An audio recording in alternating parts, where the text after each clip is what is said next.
Today on Devlog, we have two special guests from the Neo developer community, Mirella and Eric from COZ, one of the most prolific development companies on the Neo N3 platform. COZ is a software development group specializing in blockchain and distributed technologies.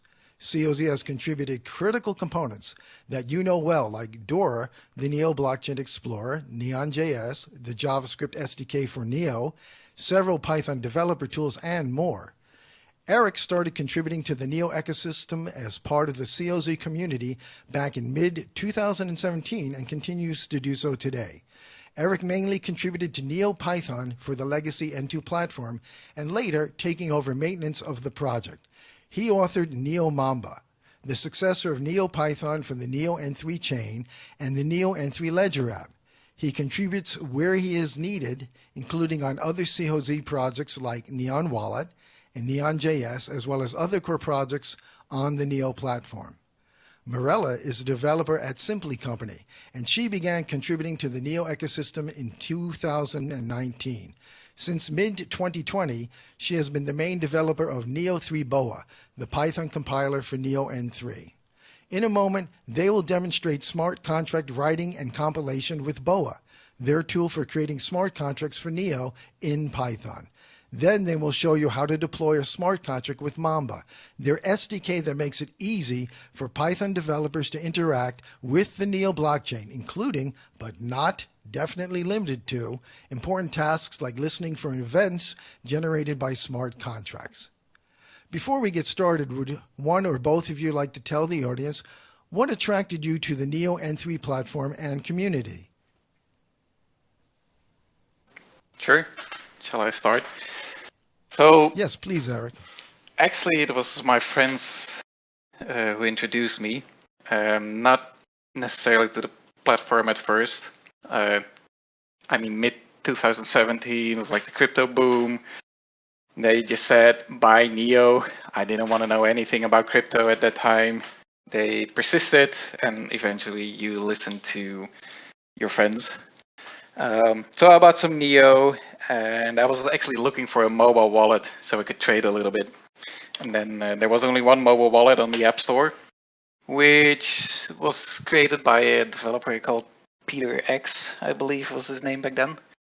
I didn't know him. It wasn't open source, so I figured, well, maybe I should make my own mobile wallet, because I also don't know how to make this.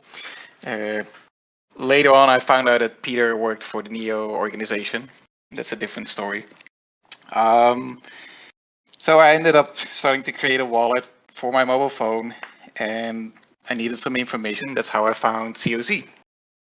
And I started interacting with them, found them a great community, and along the way I learned more about the Neo platform.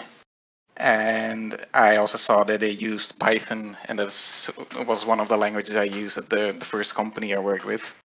So all in all, I learned about the vision back then. Smart economy, the community for COZ was a lot of fun, and they used my favorite language, and that's how I stuck around and started contributing to projects, and I'm still here. That's the short version. Mirella, you want to share your story? Yeah, for me, it all began with interest in blockchain technology back in college.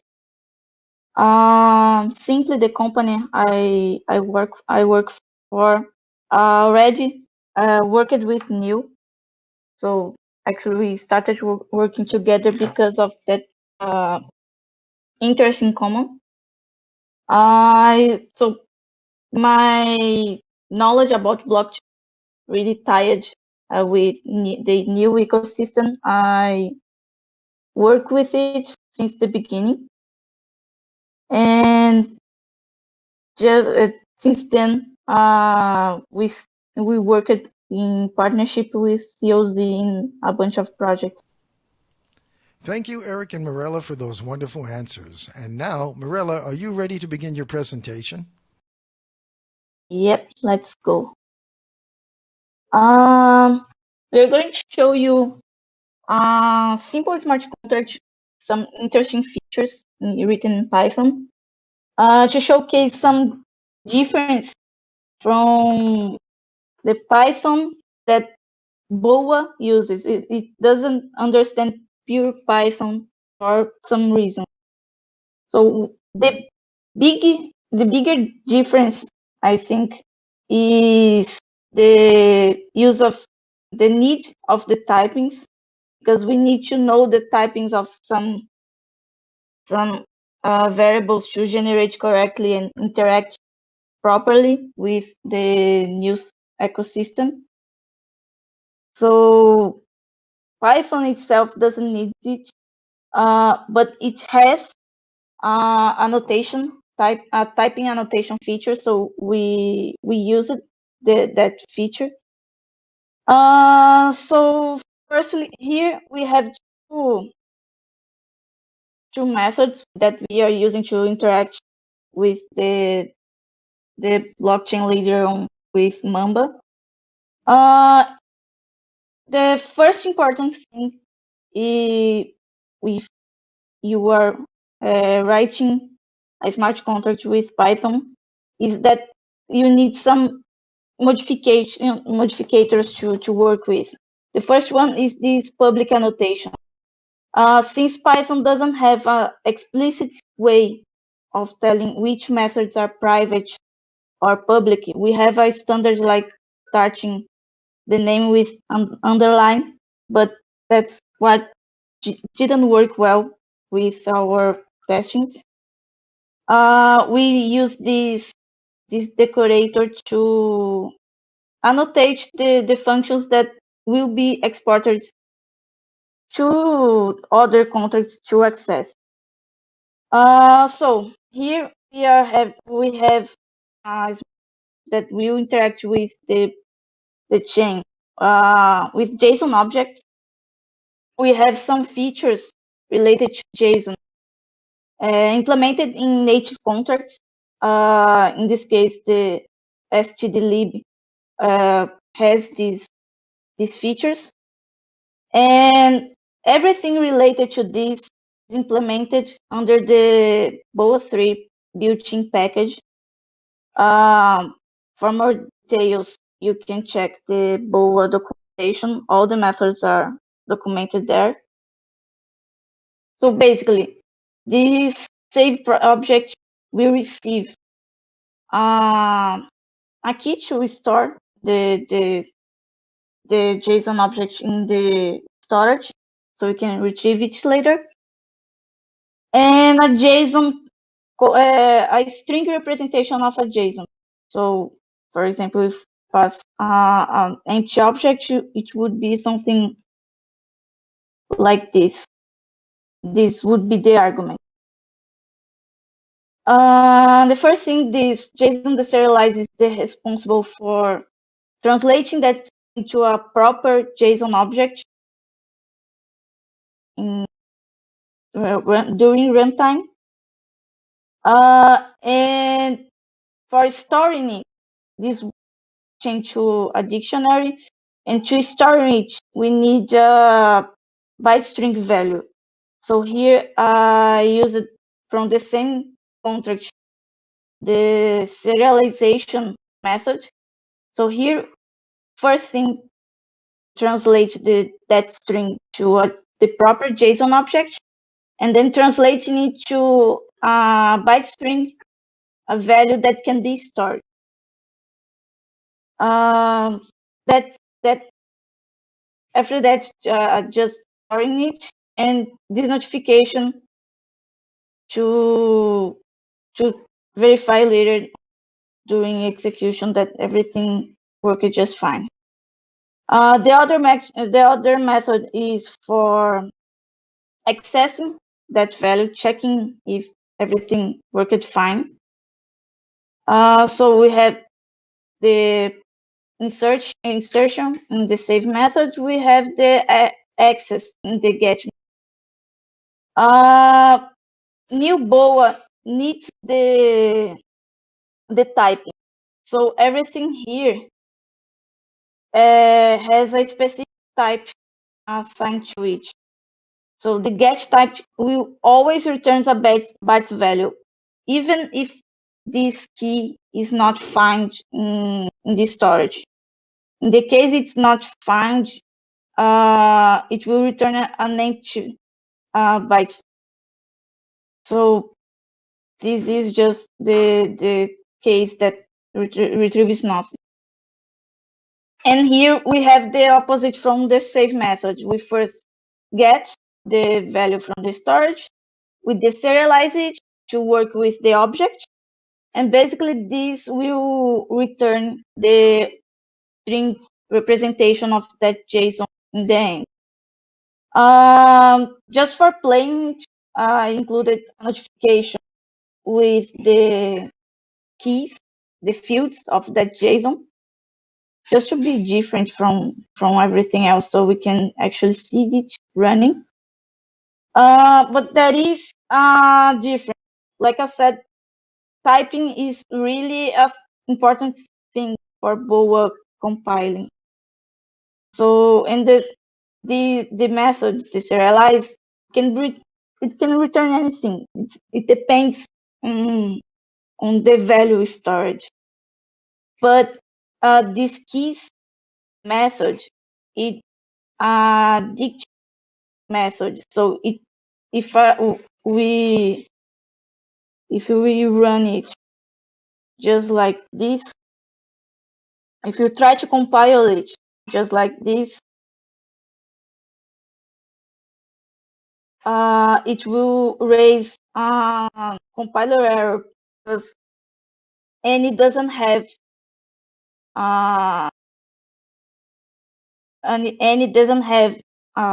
keys method. The typing that has this method is a mapping on the dict. So we have some ways to work with. One of these is this annotation does an implicit cast. So this is just for the compiler understand that you know what you're doing, and this will return a dictionary. Other way to do this, if you need it inline, is using the cast method from the typing package from Python itself. My IDE shows a warning because this cast isn't used like that in Python. It would be the dict itself. But if you need to ensure, for example, that all the values stored are int values, for example, BOA will understand, help propagate this typing later on in the code.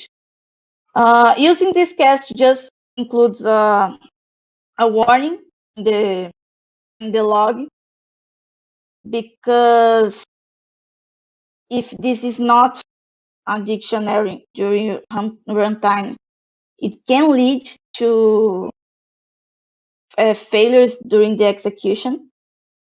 But this warning doesn't stop the compilation.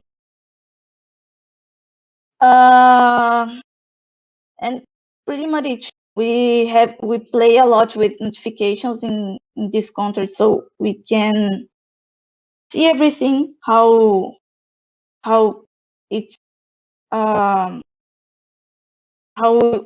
executed. All of these are from new itself, are features from new.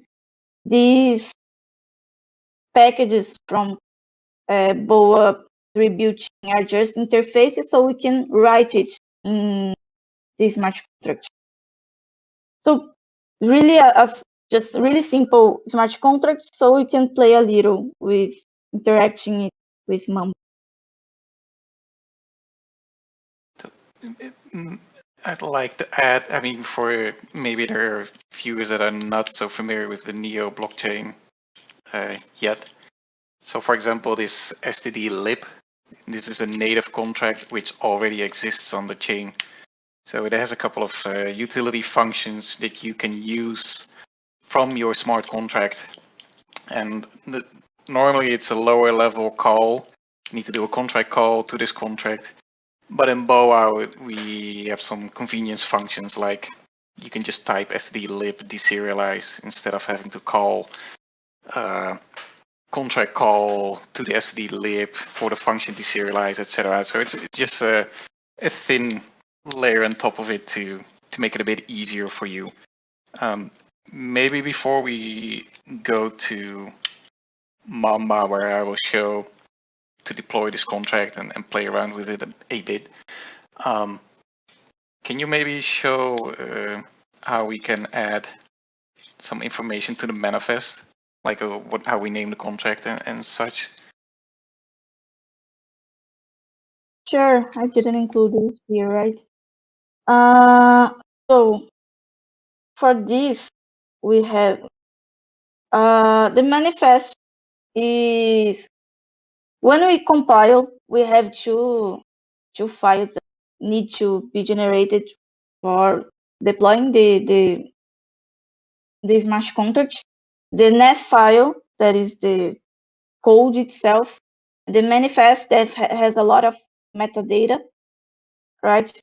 Some of we can change from inside the code.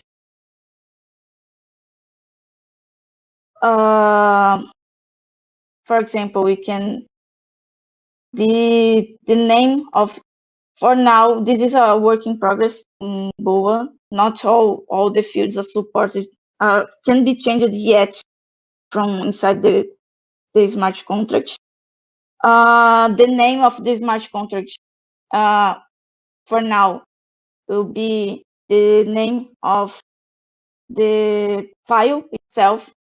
So I named it devlog sample. When it generated, that was the name that was assigned in the manifest. And here we have all the method that can be assigned, the method that we tagged with a public annotation here, with the proper arguments, their types, the return types. The save object doesn't have a return type, so it's void. The get object returns a string. So here we have the string returning. And we can change some of these fields from inside the code. For example, if you want to write an NFT smart contract, you should include in the supported standards that it supports the NEP 11 standards, that is new standard for NFT. Just a moment, because I didn't write this before.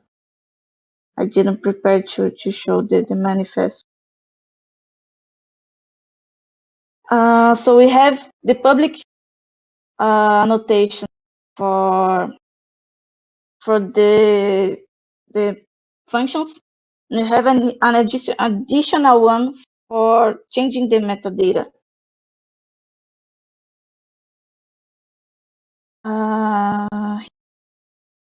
This one, you can name this method as you want. The important thing is that it has no arguments and it returns this new metadata value.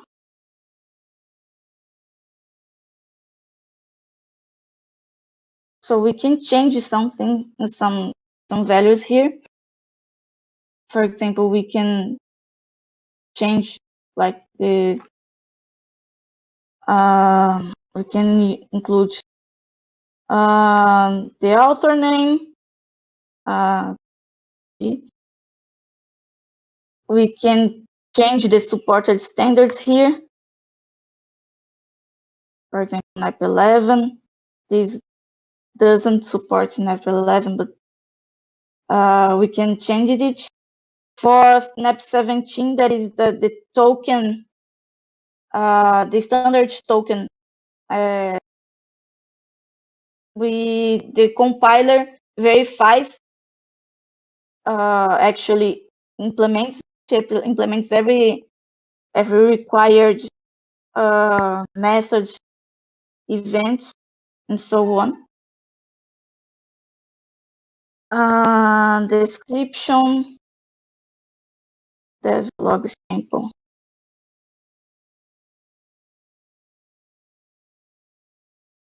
So I changed the author and the description, and these were included in the extra field because we don't have these specific fields outside. If I change the started standards like 11, for instance, it will include here. So most of these are not changeable from within the smart contract. This is actually something that we started working recently in Boa. But that's it for now. Right. So just a more generic remark. Maybe most people know it, maybe not. I think it's good to mention explicitly. So the Python supported in Boa is a subset of the full Python language. I mean, and the reason is we need to translate it and fit it to the Neo VM. So I think what that means, at least correct me if wrong, Mirella, that we, for example, we do not support third-party packages with native extensions, or maybe third-party at all. That I don't know actually. No, we do not support third-party packages. Yeah. Yeah. So that's good. That's good to be aware of, and that's because of this translation layer that needs to translation process that needs to happen. But yeah, I've seen some newer users who were confused why they could not import, I don't know, NumPy or something like that, like a library that they're used to working with. Well, that's the reason. So I just wanted to point that out. Is this maybe the place to see if there are any questions about this part of the contract writing?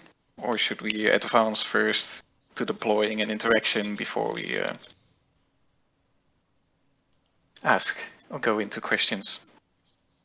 I think at this point, why don't you go ahead and do your demo, Eric? In the meantime, that'll give people time to think of questions. Yep. And people, if you have questions, please put them in the devlog chat channel, the text channel. All right. I will start my screen share.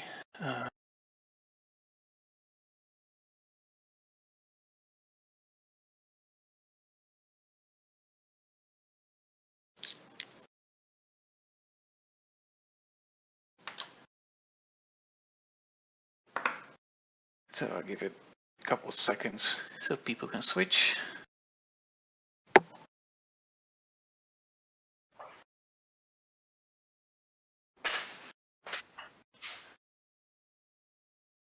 Oh.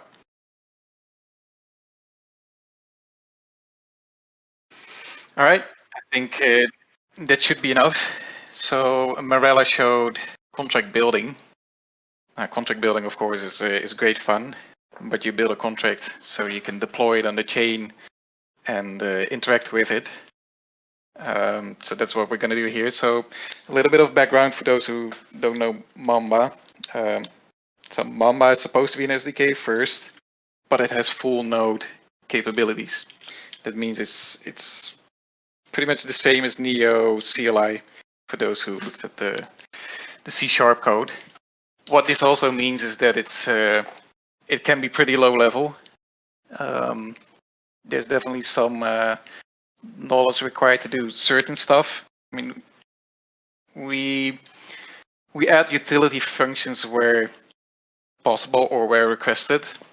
So if you miss anything, feel free to create an issue on GitHub, and we can see if this is a feature that's very specific to you. Then we can probably just help you out, or we can, if this is something that affects a lot of users, we can add this.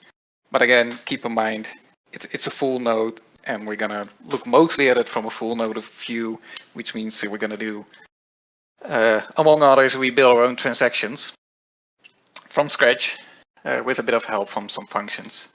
So what I will show you is, well, for one, we need to connect to the network, and we need to sync the chain, because we need the data from the chain in order to create a valid transaction that we can deploy. So for those more familiar with, for example, our other JavaScript project, Neon.js, that's a light client, which gets a lot of its data from public RPC nodes. We don't need that. We get everything local, but it doesn't mean that we need to be in sync with the main chain. So I'll show you how to connect and how it syncs. Very simple. We kind of take care of it all. And then we're going to do 3 different transactions. First, we need to deploy a contract.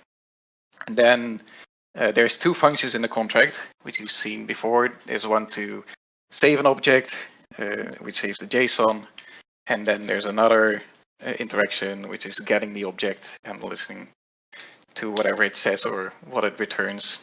And to do this, we're going to listen to an interrupt call, which is called notify. So in the smart contract, we saw notify statements, which are actually functions in the interrupt layer, which get translated from the smart contract back to your native language. In this case, it's Python, can be C# or Go or Java or JavaScript, whatever is out there. So let's start from the top. We can ignore the imports, I would say. I will make this file available. It's not available right now, but I will make it available after the presentation. The most important thing is setting up the network using the correct settings. As you know, we have a mainnet, we have a testnet. In this case, I have set up a single node private net running on my machine, because that way I can influence the block time.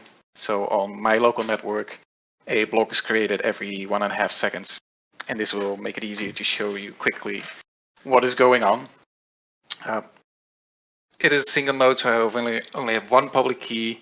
If you want to set it up for example, Neo's public testnet, find the Neo client, open the config file, and the settings are pretty much named the same. So you can copy paste the different stuff. The only thing I believe what's changed now is it's not called Network Magic anymore.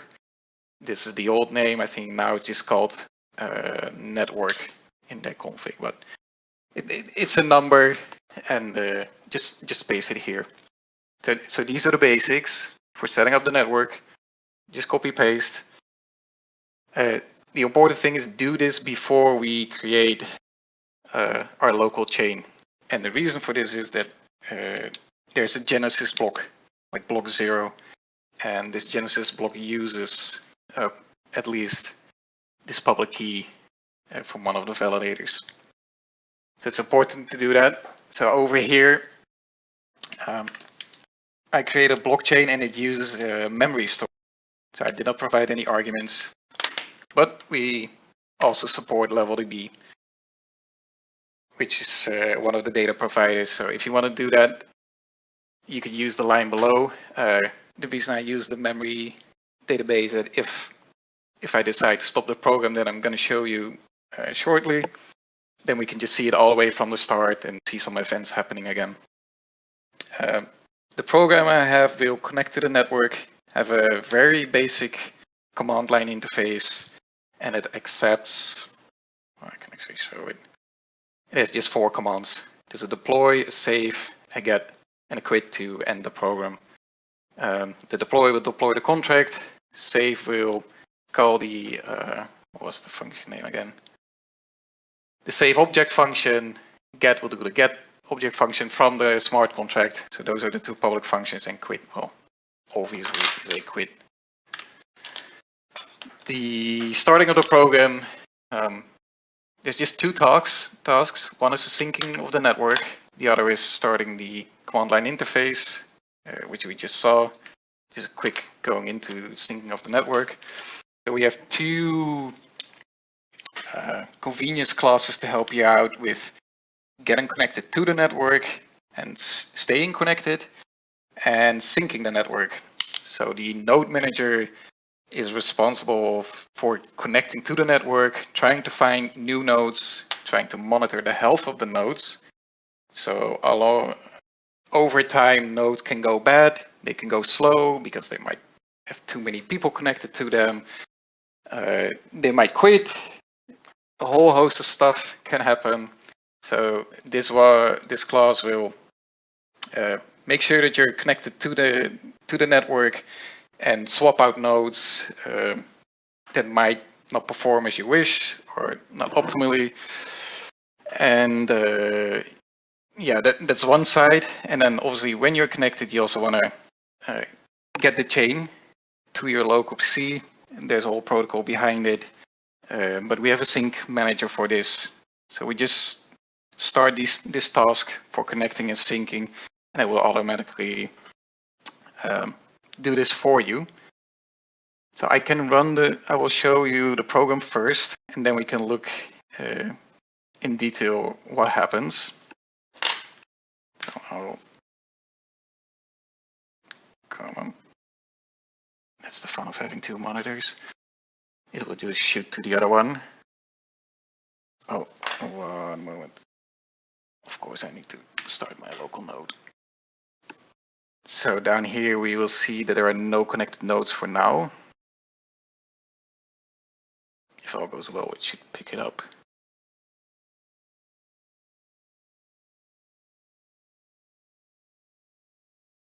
Oh, we can actually also see why it's not picking it up.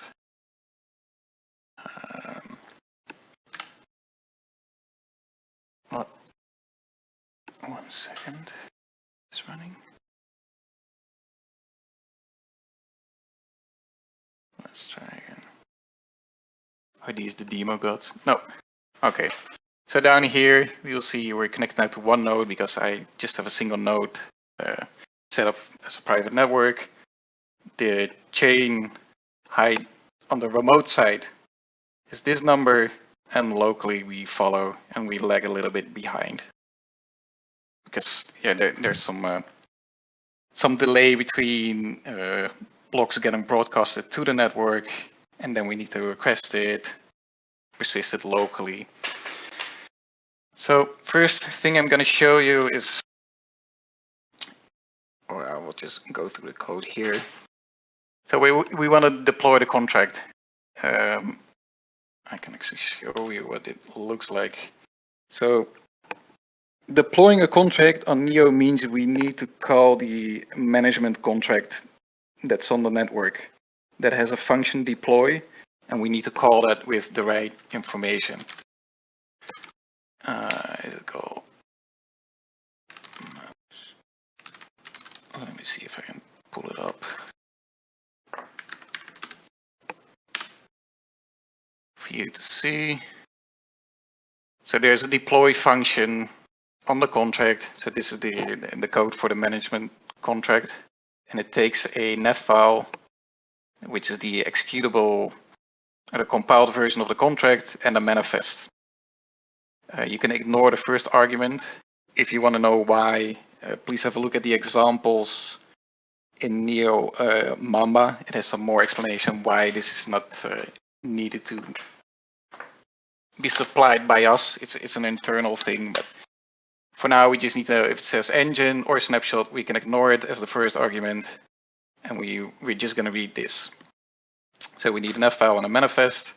So if we go back, wait a second.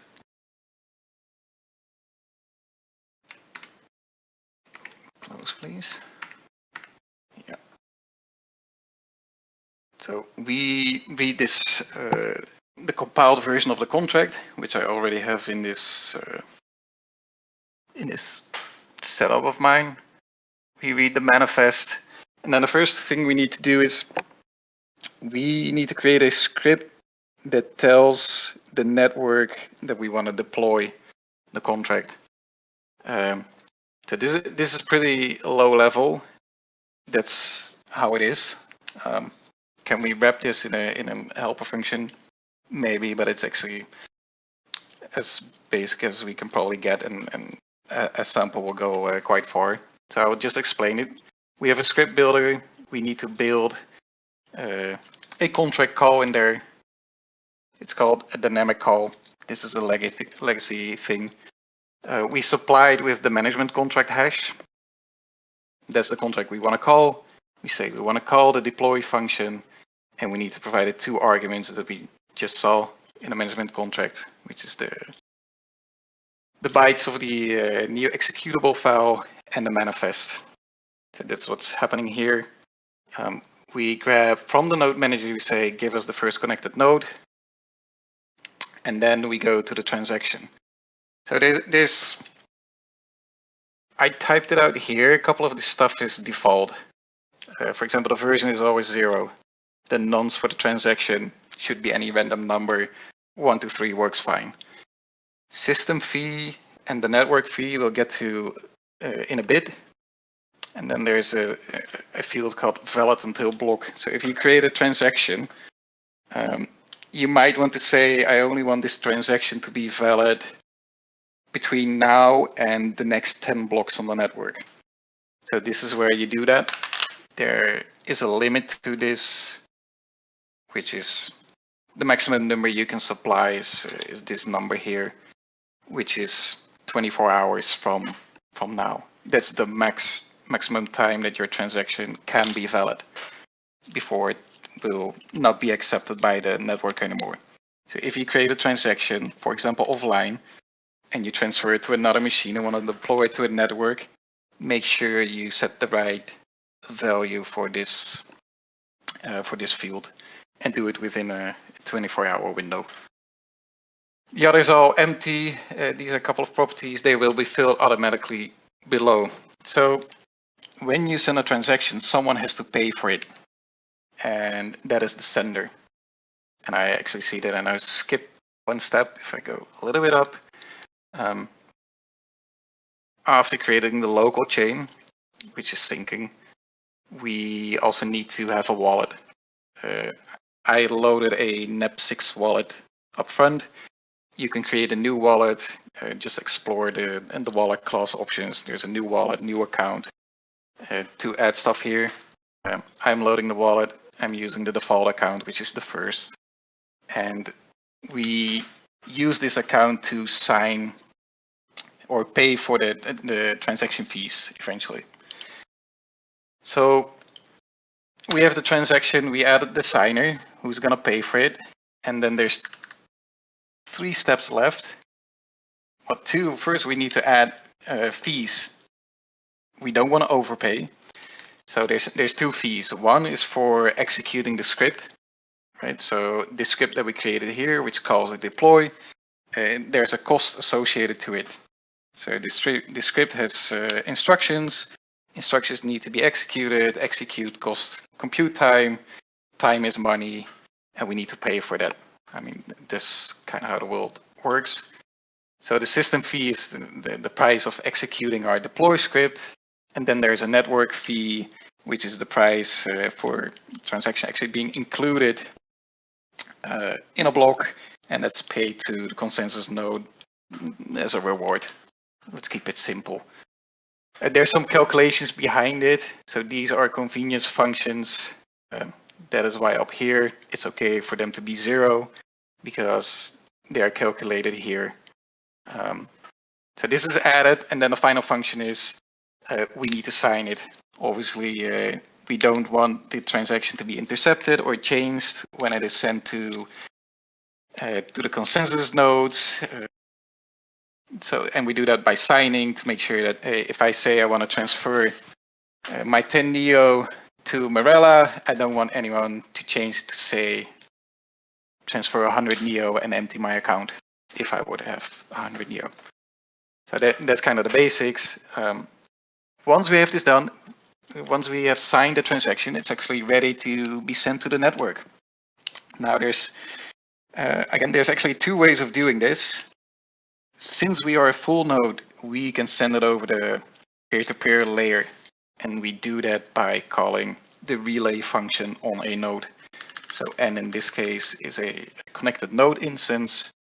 We say relay, which does a broadcast to the network, and the transaction will be picked up and eventually end up at the consensus nodes, who will look at it, verify that the information in there is correct and approved, and if so, it will be executed and broadcast back to the network. So if I type deploy below, that is actually what will happen. We will build this transaction, send it to the network, and we should see some event. And before I will do that, if you look in the startup function, I added a event handler. So the smart contracts has notify events in there. Let me see if I can show it again. Right, so for example, this call and this call, this actually calls the system runtime and notify interoperability function. And that is actually the function that we want to listen to. So when this code is executed by the blockchain, this function obviously will get called, and we want to listen to this event happening on the chain so we can perform some local actions if we want to. Going back. Is there anything else to say here? No. So we relay. Well, let's see what happens. We're gonna deploy. We see relaying over peer-to-peer, and we see that a new contract is deployed. I will show you where that comes from, because we have this notify handler.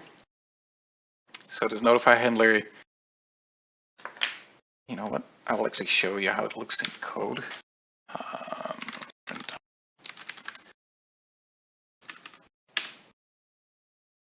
So you have a bit of an idea.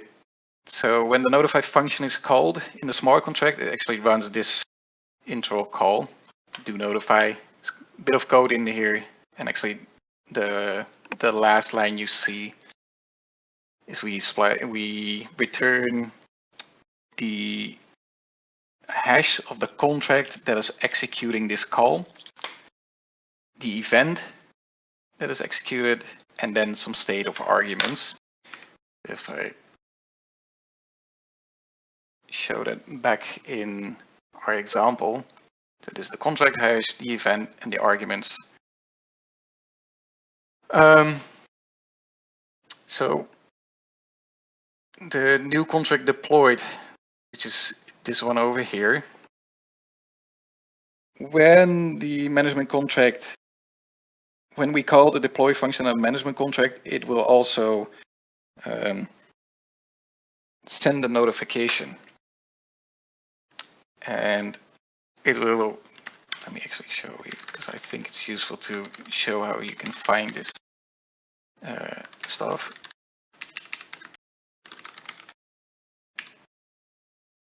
If we scroll down, so we have the deploy function.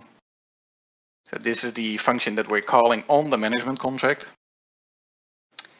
And if we scroll down, we actually see here what it is notifying about.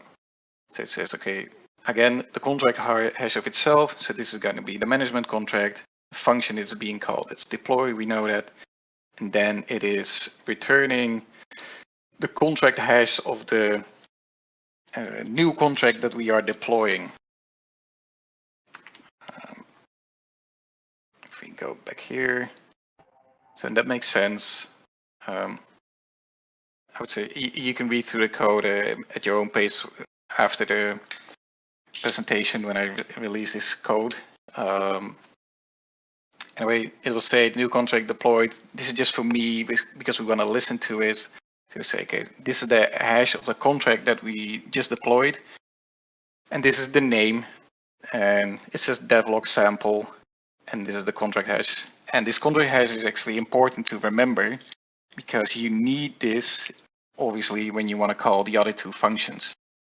Now, for those who have been observant, you see that it's actually notified twice. Why is this? Because we're not relaying it until here, and yet we see the notification already before. Isn't that strange? Because this is the second one is actually the one that's happening on the network. And I can explain why this happens. If we go back, we might remember this one.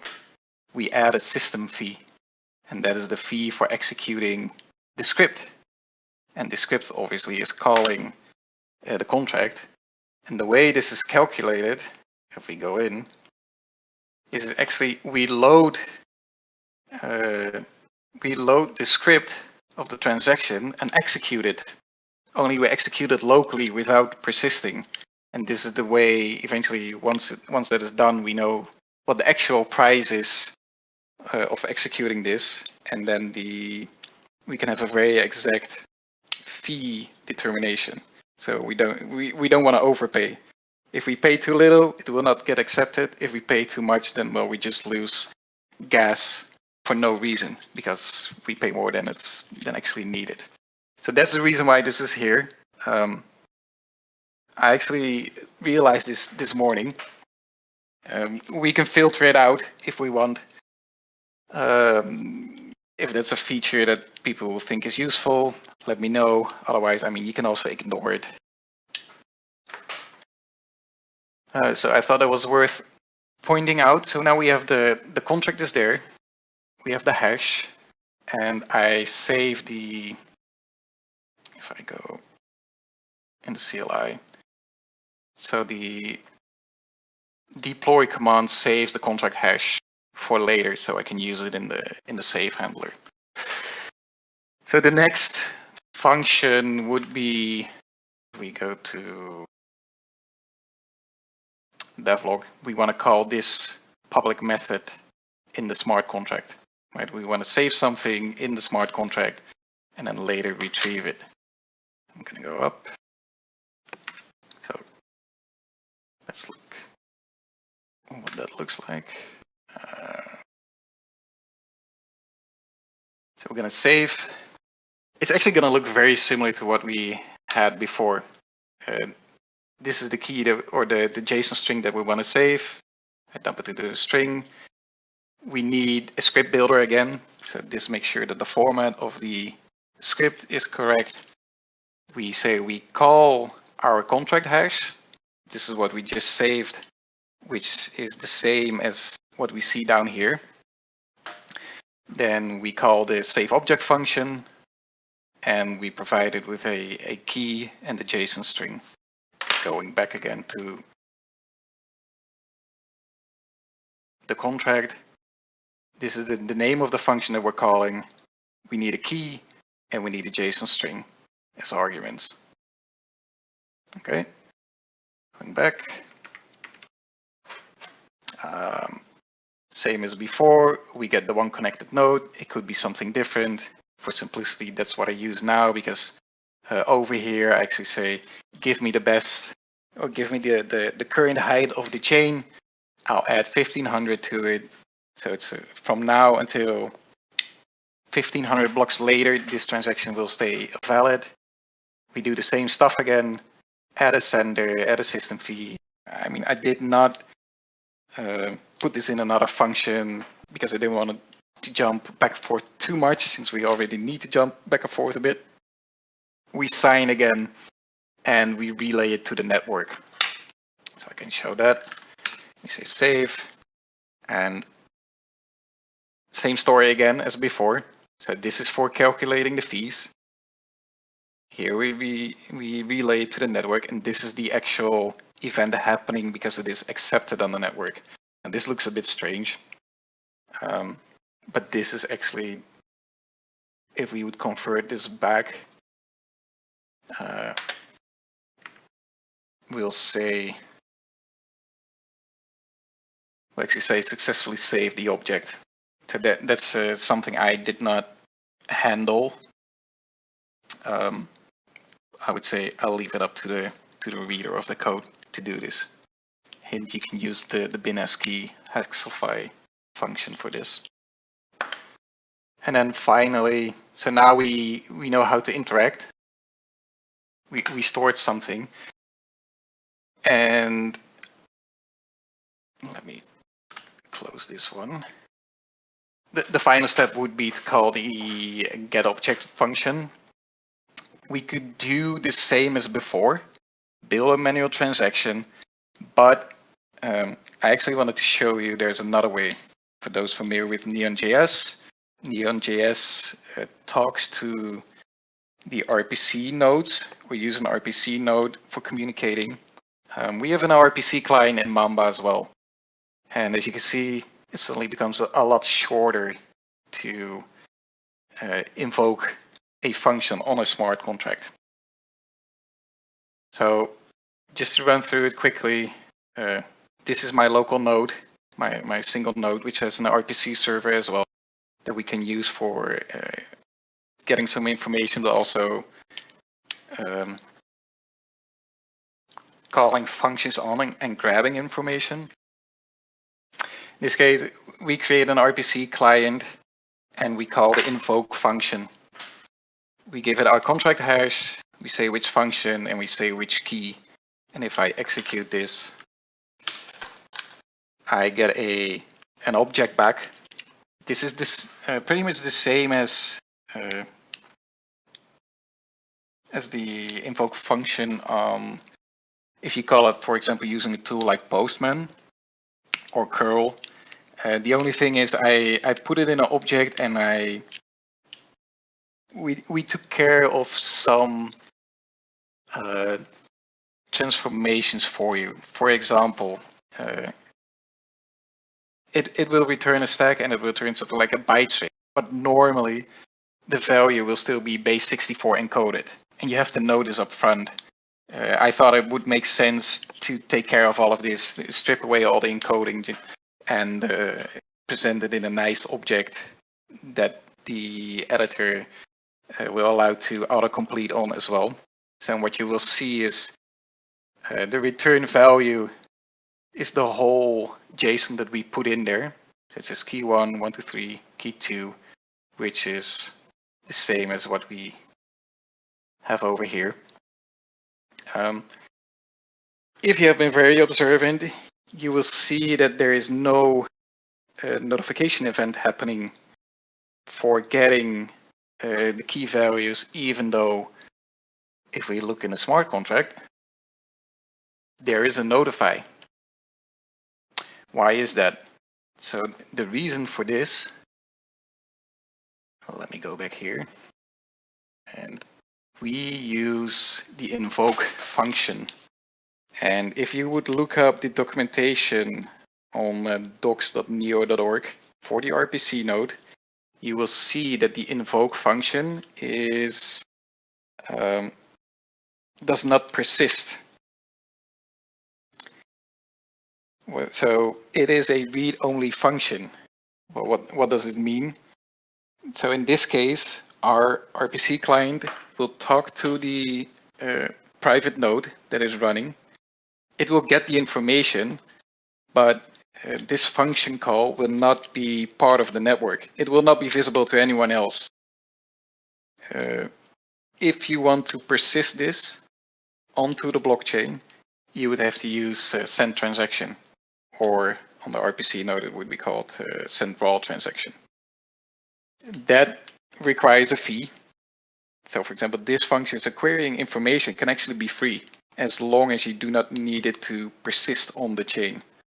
You could use, if you do not have a local chain, you can use an RPC client and you can query information for free. If you want to persist it, like a transfer of funds or something else, you also need to pay for it. So this is a cheap way. I'm actually going to leave it to those who want to play around with it to see if you can change this into sending the request for a get object that is persisted. Yeah, and I would say that's about it. I mean, I think this shows the round trip from creating a contract, deploying it to the chain or a chain, and getting results from it, interacting with it. So if there are any questions, I mean, there's so much in Mamba that you can do, but I think this scratches the surface. I mean, it's all open source. It's fully typed, so there's some documentation. I'm also available for any questions you might have about it. Yes, there's a bit of a steep learning curve. Where if you have questions, shoot me just ping me or shoot me a DM, and I'll try to help you out. I think because that's just the nature of working with a full node, I think. All right, well, thanks for listening, and if you have questions, let me know. Thank you, Eric and Mirella, for the fantastic demonstrations. And I'm personally glad, and I'm sure everybody else is, that COZ decided to make the life of a Python programmer so much easier and efficient on Neo N3 with your wonderful tools. Jesse, do you see any questions in the chat channel? I don't. There aren't any questions in the chat channel right now. So I definitely want to open it up and make sure that if anyone has any questions, I definitely see a lot of developers here in the chat still. So if anybody has any questions, you can go ahead and ask them either in the chat or just go ahead and speak up. I know we're not on the Lagoon stage, but if anybody has a question, please let our developers know. Hey, remember, people, you've got two top Python developers for Neo N3. If you are a Python developer and you have had any problems with your smart contracts or want to know how to do something with the COZ tools to solve it, now's your chance. And I believe the advice is free. Yeah, for sure. All right, I have a couple of questions, if you don't mind, Eric and Mirella. Okay, does Mamba support NeoTrace? If not, will it? What is NeoTrace? Oh. Excuse my ignorance. Okay, great. All right, well, NeoTrace was created by Harry Pearson. And what it does, it allows a smart contract developer, when there's an error or just in general, to get a stack trace for any transaction that was persisted to the blockchain. Good question. Did I actually stump the expert? No. Well, I'm trying to think how he might have solved it.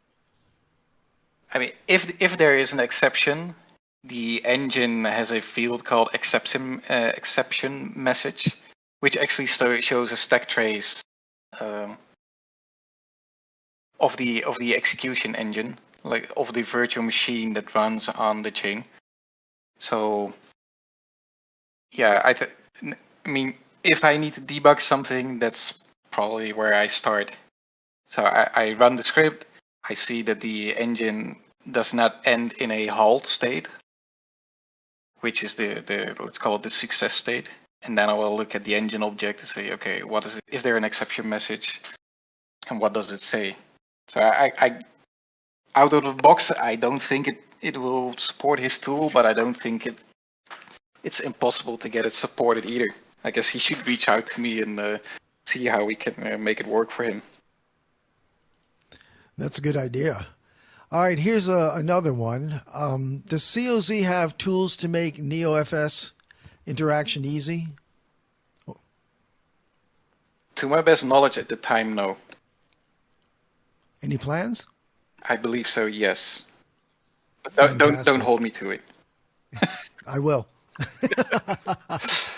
And if I won't, everybody else will. I mean, I'm not aware of all projects going on, so I've heard something about it, but I don't know the state of it. Okay, great. Hey, Jesse, if any questions come up, they take priority. Please jump in anytime. I definitely will. It's sparse right now. We need more questions. We need more people interested. I hope it wasn't too high level for everyone. I think we need coffee. Some of that. And Eric and Mirella, is there any chance I could get you to post a link to the BOA and Mamba example repositories on GitHub? Yeah, I'll put it in a GIS somewhere, or maybe make it part of the release. I won't have it. I'll do this after the call is finished. Or you want it now? No, no, no. It's whenever what's convenient for you, of Oh. course. All right, everybody, this is your last chance. Any questions, please ask them now. Yeah. And otherwise, there will be a delay. It will be. You can always ask your questions in the Python channel and tag us there. Fantastic. All right, Sam, is there anything that you'd like to say before we close out? Nothing. Thank you for your dialogue, and thanks to everyone. Yeah. All right, everybody. A big thank you from all of us for coming to the devlog session. And as Eric said, if you have any questions later on, please post those in the Python channel on the Neo Discord. And other than that, this is Robert Oshler saying goodbye. And goodbye, Jesse, Eric, and Morella. If you'd like to say goodbye, please do so now. Yeah. Thanks Thanks, for having Robert. us. And Thanks for see the you later. attention. Thanks, everyone. Take care. Thanks again. See you next time.